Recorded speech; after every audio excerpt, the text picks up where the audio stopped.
get it going, and then we'll see if he's on yet. Okay.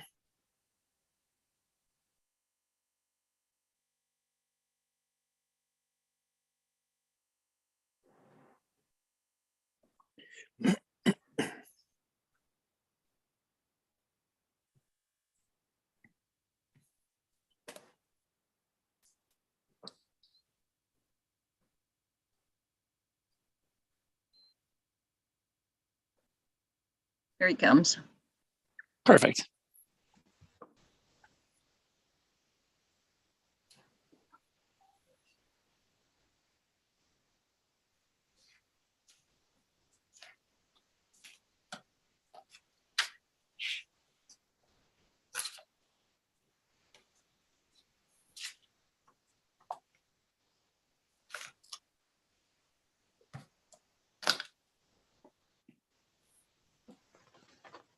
Hello. Hey, Keith. Hey, sorry about that. I think I'm having computer issues. So I'm calling it from my phone. No worries, we can hear you loud and clear. I take it you haven't started the meeting as yet? No, if you want to call us to order, and if you want, I can read the project. That way you can get your bearings since you're just jumping in. Yes, thanks. Want to do that? Okay. Yes, please.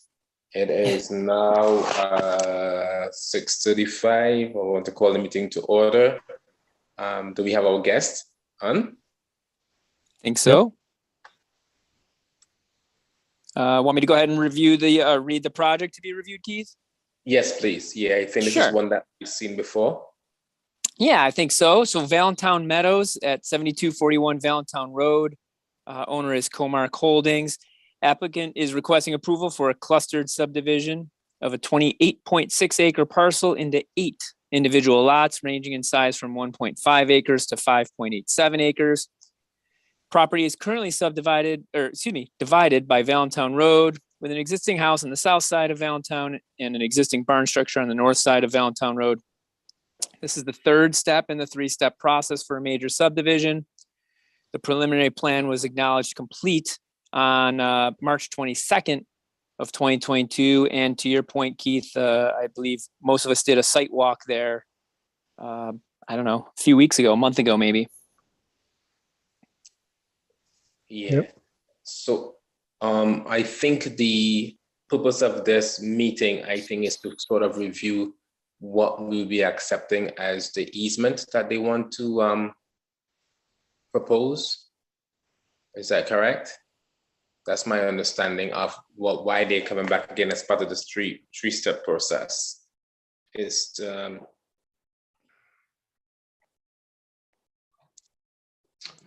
Keith, I'm not sure the answer either, actually. Hi, David. How are you doing? Well, appreciate you all having me back tonight.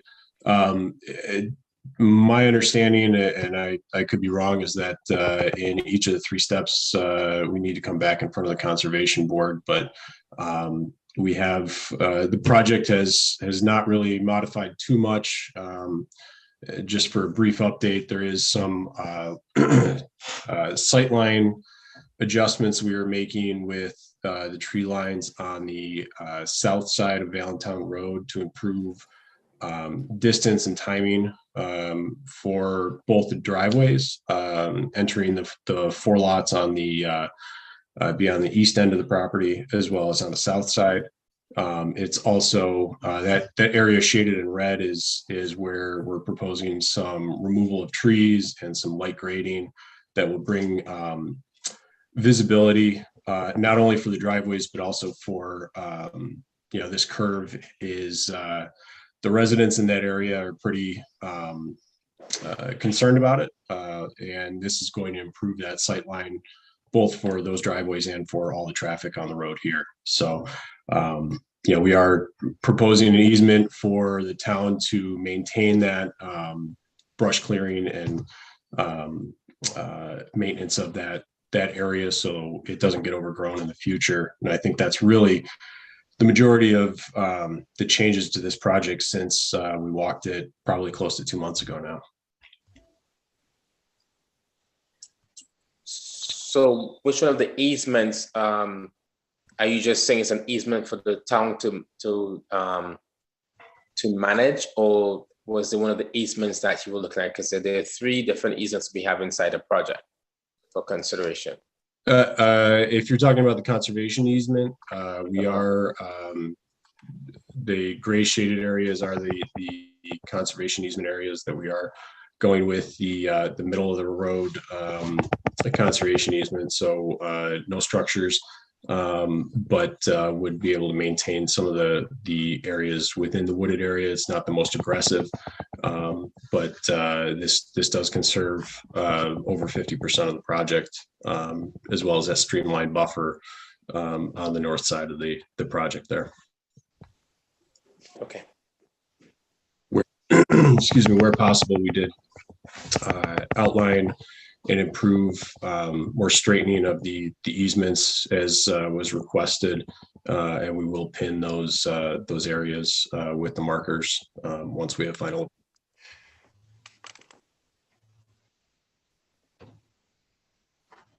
Perfect.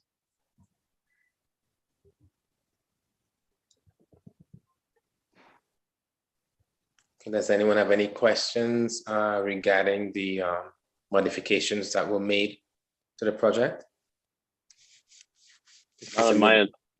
It doesn't Makes seem to sense. impact any the vegetation or anything like that. Yeah, I think it's necessary to improve the visual there. We look back in some of the notes, I think in the planning board meeting, makes sense. It's not very disruptive in my mind, so I support it. Okay. Dave, I have a quick question. No, forget it. I'm good. Matt, anything that jumps to you? The only thing I was looking at is I see the stream buffer, and then I see the conservation easement, and I'm just wondering, how are you gonna do you pin both of those? And how do you do that? So a homeowner knows, okay, this is stream buffer, and then this is conservation easement with their different levels of touch, maybe. I couldn't say that specifically. I do believe it's the conservation easement is what's marked on that. You know, I think if I remember correctly, on the west side, in that field behind the barn, I think the conservation easement is very close, if not on that line, with the 75-foot stream buffer. On the east side, I think there is some difference there, but I believe conservation easement is wider than the stream buffer. So we would do the conservation easement on that. I don't believe there is any marking of the 75 feet separate from the conservation easement, but I can confirm that with the engineer. Okay. I mean, I'm just wondering if homeowners are going to would they be allowed to, let's say, mow in the stream buffer? Are they allowed to do that? Because I think the whole idea, right, is to keep the humans away as far as we can from the stream. So, well, and I was thinking in particular where there's a conservation easement between the 2 sets of properties. Maybe on the south side there's 2, and the north side there's 4, if I'm remembering correctly. And I saw the stream buffer, then I saw the conservation easement. I was just wondering, like, why we don't just have the conservation easement just overlap that. Yeah, I don't know if we can pinch it out or in. But the darker, well, you can see it from here. So the darker between the 2 lots on the bottom of our screen, you see the darker line, that's your conservation easement. And then I think in the dotted line then is the buffer. So if I'm a homeowner in one of those lower ones, I've got a little bit of lawn, then I've got stream buffer, then I've got conservation easement. I was just wondering if that would be confusing to them. I would, for the detailed answer on that, I'd have to defer to the engineer. Unfortunately, he was unable to make it tonight. From at least what's been done in the past, this field has been mowed, and at one point in the past it was farmed. Mr. Hayfield, in the past. To 25 to 30 feet of woods on each side of the stream. But it's right up to the edge of the woods. As far as whether they can mow within that, I'm unsure, but as far as disturbance, they're beyond that. They can't do any disturbance of. Right. Yeah, does anybody else on the board know about the stream buffer? What can be done in there? I apologize. I thought we had a little. Go ahead. I don't. I'm frantically going through the stormwater proposal to see if they mention it at all. But yeah, I think it's a good question. I don't know the answer. Wonder if the DEC has something. Well, so not to hold up the meeting, that would just be my comment to just see if there's a delineation there, and if so, does it make any sense to just have those two overlap so you've got one set of borders there to eliminate questions from the homeowners? That would be my only comment. And my guess, and I will confirm this with the engineer, is that since that conservation easement does not go the full length to the 75 feet, in that there is a difference in what can be done on those two. Otherwise, it would have been a very, very simple thing that we would have done the conservation easement out to the edge of the stream buffer. Okay. We've been very thorough on the application with that. Marks Engineering is very knowledgeable in what they're doing with those delineations. So that I would suspect, and we'll confirm with them, that there is a difference between the maintenance between those two levels. Perfect. That'd be great. Thanks, David. That's my only comment, Keith. Okay, thanks. I don't have anything to add to that either. Only because they haven't made any other changes that would impact vegetation or any of the conservation easement. They're not changing anything there, so I'm good at what they're offering as the third stage. So that being said, David, I think that we, as Pat said, we're in support of moving forward, and all things being equal. So, yeah, you have any questions for us? The time spent on this project and the site walk, we're looking forward to get this project moving forward. I'm sure it's been a minute. Okay, thank you very much. You're welcome to leave if you want to. Thanks, David. For meeting. Thanks, David. Hi, also, the only other thing we have on our agenda tonight is the approval of the minutes. Does anyone have any concerns or any edits to make to it? I was absent the last meeting, so I'll sit this one out and let you guys have it. Okay. Looks good to me, I Keith. didn't see. Go ahead. Was that? Oh, I'm sorry. I just said it looked good to me. Yeah. No edits. I didn't have any changes. concerns. What about you, Matt? Yeah, I just saw one item in there, speaking about the barn, where it referenced you, Keith, asking about water runoff. And I think what it said was something like, water runoff plus runoff from the animals. I don't know. To me, it just felt like we were getting into, maybe even bio type runoff. And so I wasn't sure if that was our intent or not, was to talk about any kind of bio type runoff from the animals in the barn. I thought we were really just talking about runoff in general off of the roof, etc. Yeah, I was more concerned with stormwater, and then if they was doing anything inside, like washing and stuff like that, just that it wasn't going to affect any of the neighbors or even run back towards the house. That wasn't the main purpose of my question. but I didn't really want to Okay. get into too much details about, any bio kind of stuff. Just the Yeah. fact that it wouldn't create any disturbance to neighbors or negatively impact the foundation of the house down the road.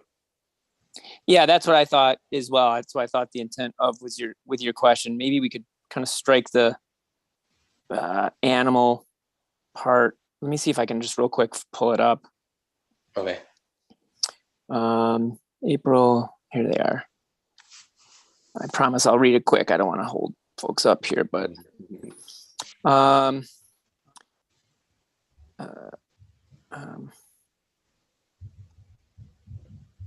okay. Chairman Paris asked how Mr. Markin planned to deal with drainage and the possible waste from horses being in the barn. Mr.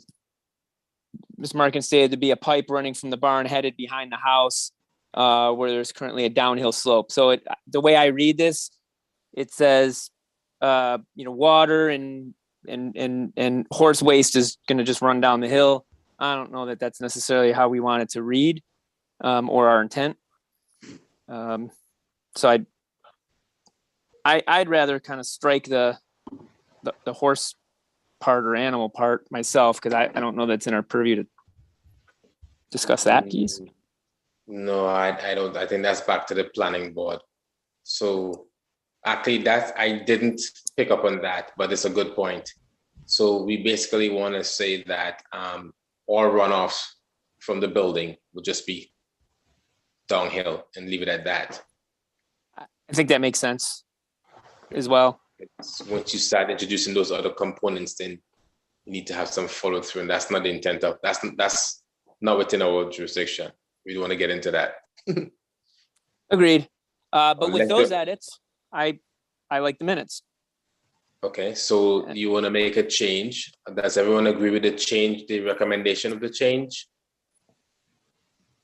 The change is to strike mention of the horse or any animals and just mention runoff from the barn to be downstream on the property. Leave it at that. Okay. Is that Tim, you- acceptable by all? Yeah. Sounds Okay. right to me. That being said, Pat or Matt, you want to do a motion to accept? Yeah, I'll make a motion to approve those then. Okay. I'll second that. Okay. All in favor? Aye. Aye. Any objections? Anybody abstain? Okay, thanks. Minutes passed. Okay. Ed, what you got for us? I actually have nothing this evening. No Sorry to news is say. good news. Yeah, So you know, with the beautiful weather we having here, I know, where it right? snows, it hails, it gets windy, then it gets cold, then it gets back sunny. Come on. Well, you know what they say. We have two seasons: construction and winter. Yep. Right? Yeah, I don't that's know. It's- crazy. Pretty quiet right now. A lot of discussions around the library project, which actually doesn't have a whole lot to do with the town itself, but obviously a lot of concern about tax rates and things like that. So it is a separate taxing entity. So you have, your town tax, your county tax, your school tax. You have a fire department tax now, and then you're going to have a library tax, which you already have. And I believe that was a big concern for a lot of people. So that seems to be the hot button right at the moment in town. There is going to be a vote on the project on May 17th, I think it is, along with the school budget vote. So, yeah, more to come. Fun. Yeah, I see a but bit of the other constructions are running really hard. Yeah. Down on 96, those other areas. They're making some good headway. yeah. So we'll see. It's going to be very interesting. Yeah. Have anyone passed on Willis Hill Road recently? I haven't No. really talked about it. Been very quiet on that. Yeah. So I've that's seen kind one of or been two a little buildings up, delayed and but pushed back. Was that? Yeah. It's been a little delayed and pushed back. Mm, Because originally we had plans to work on, especially that one curve where it's very tight. And you Mhm. have kind of like, so, really haven't done a lot with that. I Yeah, think we're see waiting the- for that project that's going in there, the Anderson Farm project.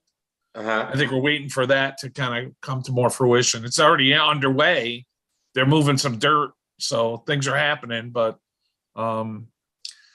it doesn't make a whole lot of sense to go in and do a whole lot of work and then have them bring their big trucks in to do the development and then tear it all up and we have to go back and refix it. So I think we're waiting until it gets a little further down the road. Okay. All right. All right. With that being said, I don't have anything else to bring to the table just yet. You see, if the weather stays warmer consistently, then there might be more outing. I also know that everybody's still comfortable with us just falling through the virtual meeting, so there's no concerns about interest in Gwimac in person. So, Yeah, Okay. and the town board has no problem with it. So okay, it's not You broken, guys, we're as not long gonna as- fix it. as long as you guys are agreeing to it, if everybody's in agreement, do what you do. We actually have a conflict on another meeting coming up.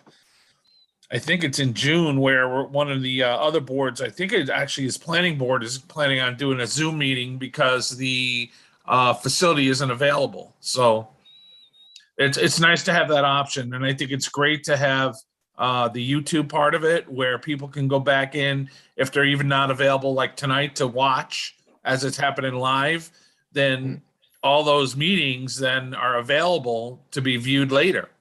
So I think we're doing a good job in allowing people to, if they're interested in what's going on, to find out, to go back in and look at the YouTube videos and, listen to things and respond and go from there. So, we are using technology and I think it's a step in the right direction from a transparency perspective.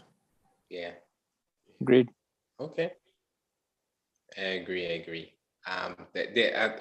We can definitely say there are one or two good things that we did realize from all this COVID craziness. Yeah. And